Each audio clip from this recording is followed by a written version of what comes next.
Okay, terrifying. I love somewhere to lean against, but that'll do. Wow.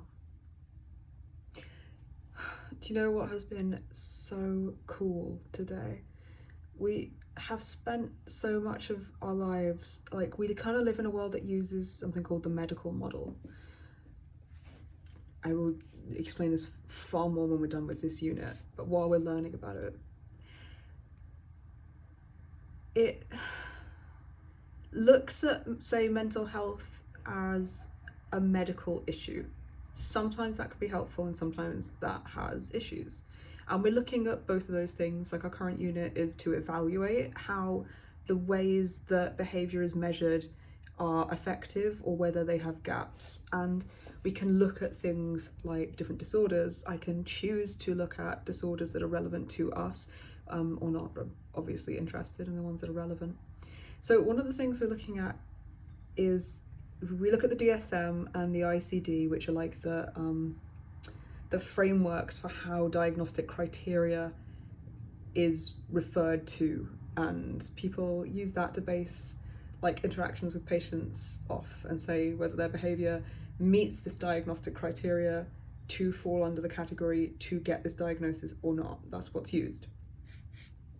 And we're looking at different viewpoints, different models to compare it between, and we're looking at what it does that's effective and what it does that has criticisms. A lot of it has criticisms from the people who wrote previous versions and from the people who have spent like 30-40 years studying the field and still criticize the issues within it. So it has issues that are just factually there.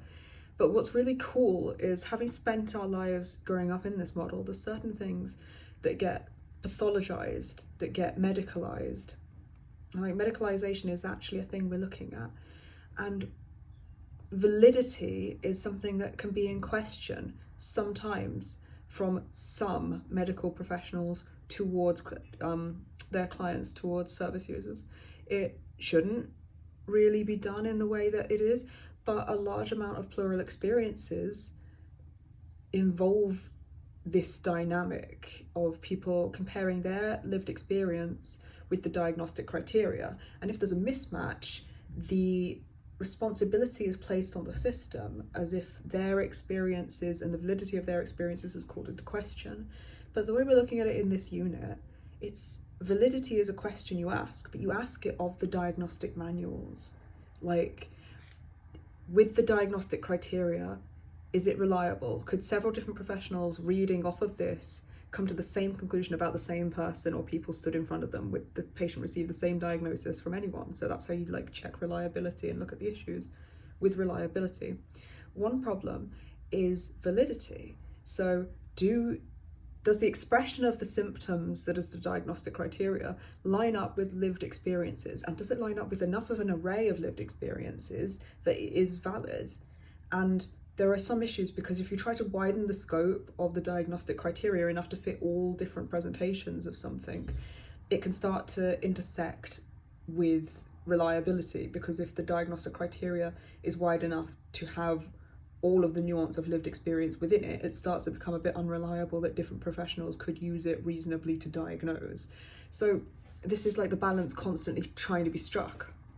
But having grown up in a world that uses this, and it's always been from the perspective of the patient being talked to by clinicians, and often clinicians that are not specialists, it's just really validating and fascinating and like vindicating to hear that when you're looking at this and studying it, actually the question of validity is placed on the way the diagnosis is observed, is placed on the diagnostic criteria in the guidebook itself, and it should be.